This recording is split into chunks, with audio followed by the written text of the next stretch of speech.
Hey guys, welcome back to another video. And today we're going to be looking at the Galaxy A12 versus the Motorola Moto E 2020. Now, why did I pick these phones?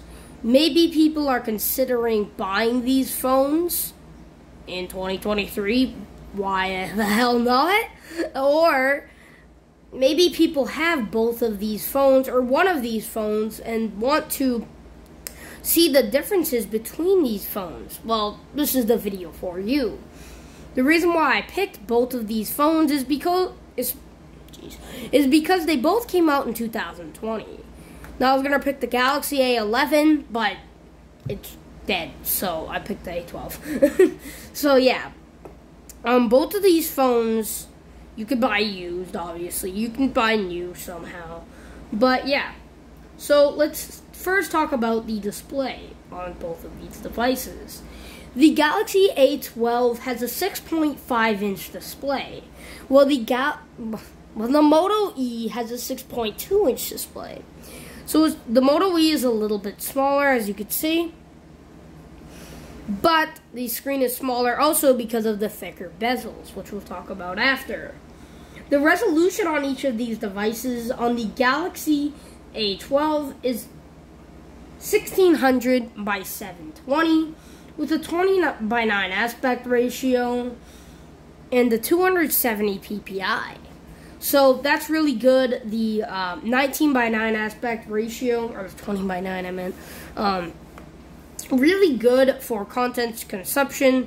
That gives you a narrow but taller form factor, which makes it really good for social media such as Facebook, Twitter, Instagram, and more.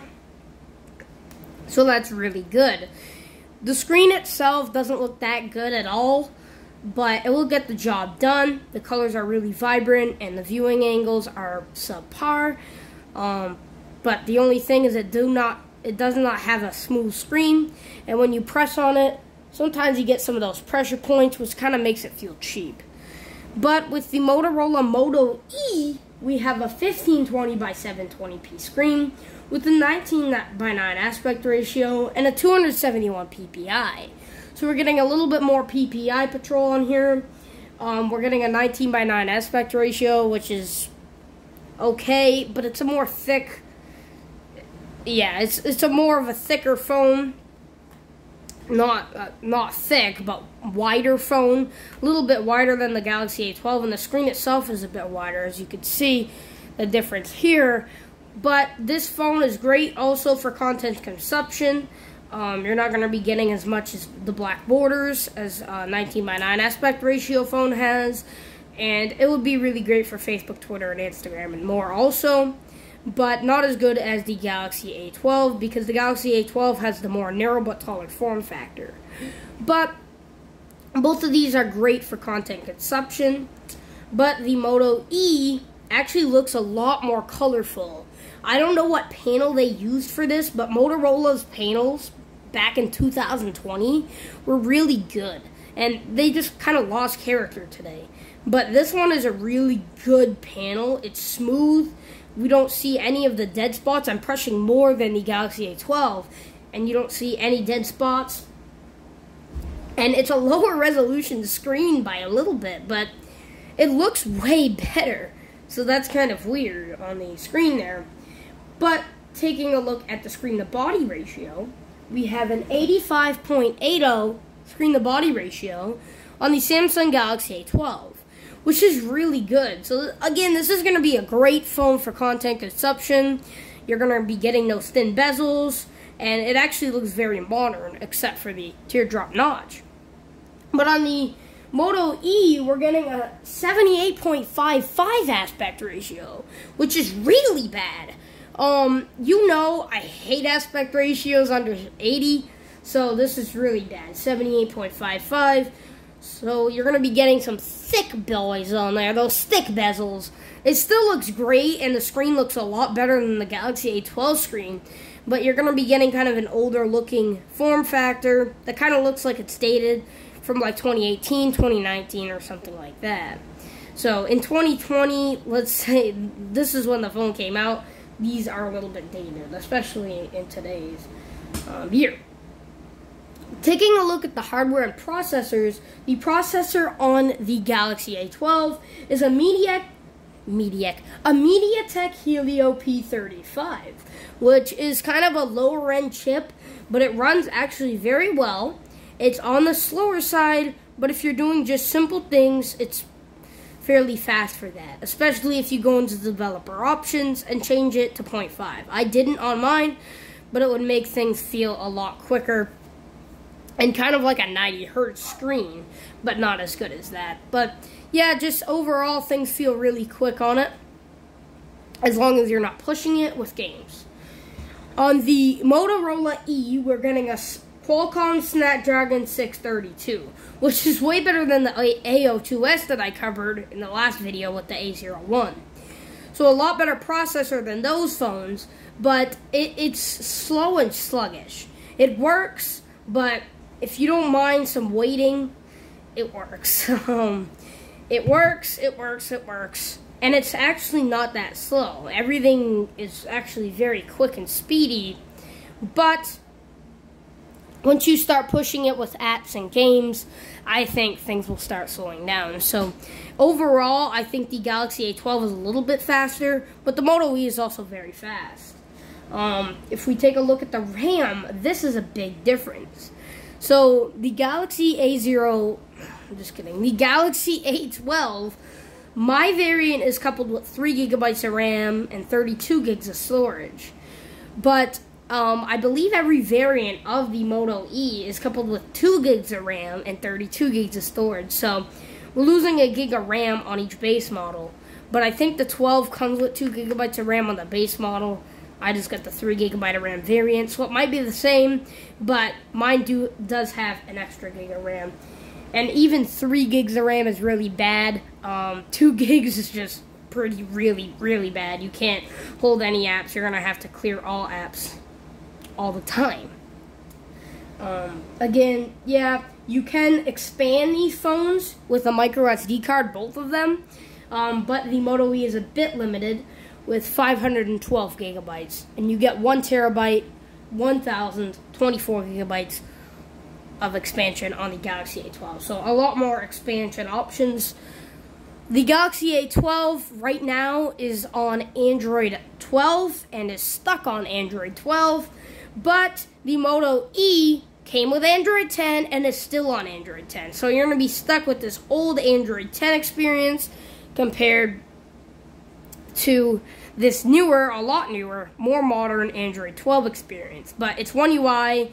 It is not like standard Android like the Moto E. So if you're more of a standard Android kind of guy, I go with the Moto E. But it's definitely an older experience. We get 15-watt charging on the Galaxy A12 and only 5-watt charging on the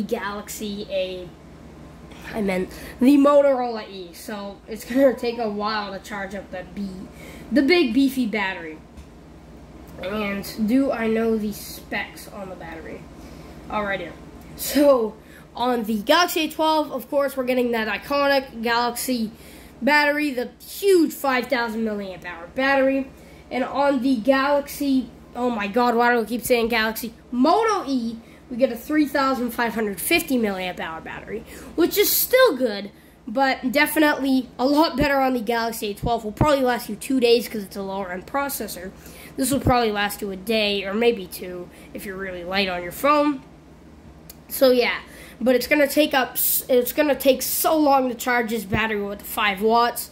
At least you're getting 15 out here. 20 would be nice, but hey, Bob's your uncle. So next thing is the cameras. They're very different. They're very different setups. So we're getting a dual camera setup on the Motorola E, which isn't a really good camera setup because you're getting a 13 megapixel main and a 2 megapixel depth sensing camera, and that is it. But on the Galaxy A12, you're getting a quad camera setup with a 48 megapixel main camera, which is a lot better. You're getting a 5 megapixel ultra wide camera, which is really nice to have, a 2 megapixel depth sensing camera, and you're getting a 2 megapixel macro camera. So plenty of options on the camera here. Let's go look at the camera apps on each device. So launching up the camera apps on each device, you can already see the difference in camera quality, how much this one is way better. Obviously, you get your 1x. You can go all the way up to 10x, or you can go to your 0.5 option on the Galaxy A12. And on here, on the Moto E, you have your standard shooting method, because it's only one camera, because the second one doesn't really matter. You get 8x zoom, which is still plenty. It's way more than an iPhone, but this one has 10, so if you want to zoom in more, and again, there's going to be better quality with the 48 megapixel mode, yeah. So you can go up here, you can change your aspect ratio. For some reason, there's no 48 megapixel mode, weird. But if we take a simple picture here of the Galaxy S23 Ultra box, move some phones around here. If we take the same exact picture on each phone,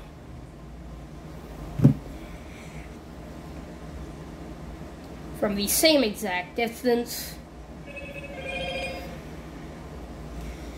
you can see the difference here.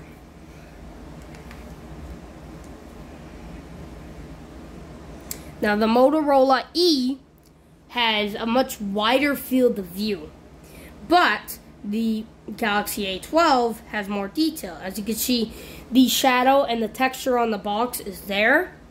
Well, on the Moto E, there's no texture. And in real life, if I'm looking at this, it actually looks more like the A12 with the shadowing.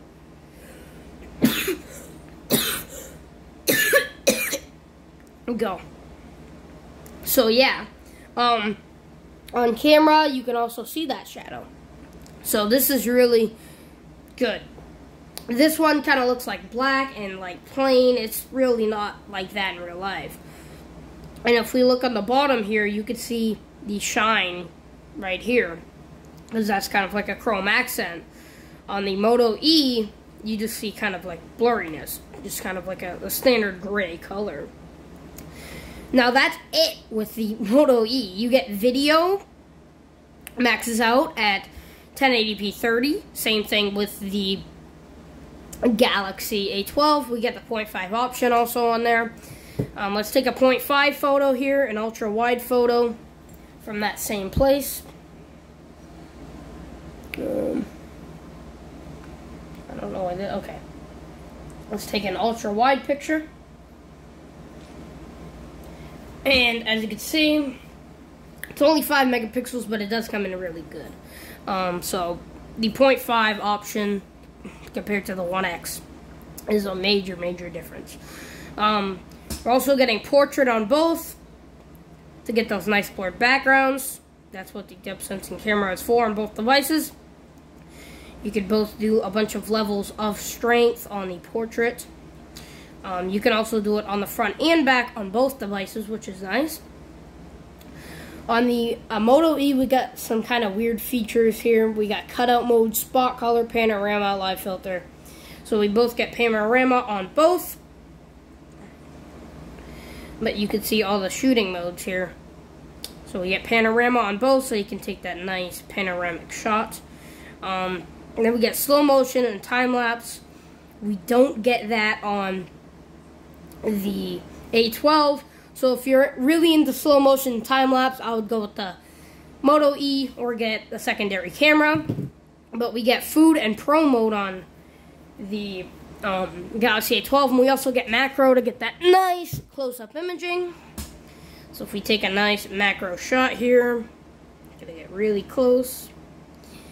You can see you can get nice, good detail with the 2 megapixel macro camera. No matter what megapixelage the macro camera is, it's always going to be good on any phone. So yeah, that's the camera aspect of both. They're really different, but they're kind of the same. The front camera, 8 megapixels on the Galaxy A12 and 5 megapixels on the Moto E. So 8 megapixels is definitely a lot better than 5, obviously. So those nice 8 megapixel shots. And yeah, so let's take a look around the phones. On the bottom, or on the top, let's go. On the top of the A12, we get our noise-canceling microphone. And on the top of the Moto E, we get our noise-canceling microphone and our 3.5mm headphone jack. On the right side, we get our power button / sleep-wake button on the Moto E and our volume rocker. And on the Galaxy A12, we get our fingerprint / sleep-wake button and our volume rocker also. On the left side of each device, we both get our SIM and SD card slots. And on the bottom of the Galaxy A12, we get a speaker, USB-C port for charging and data transfer. We get a noise-canceling mic and a 3.5mm headphone jack. And on the Moto E, we get our speaker, our noise-canceling mic, and unfortunately our micro USB port for charging and data transfer. So it's really unfortunate that we're getting micro USB on this device. Would really be nice to see USB Type-C.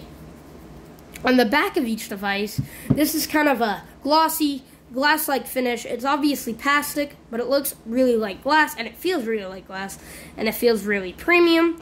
We get our fingerprint sensor on the back, which works every time. Wrong finger.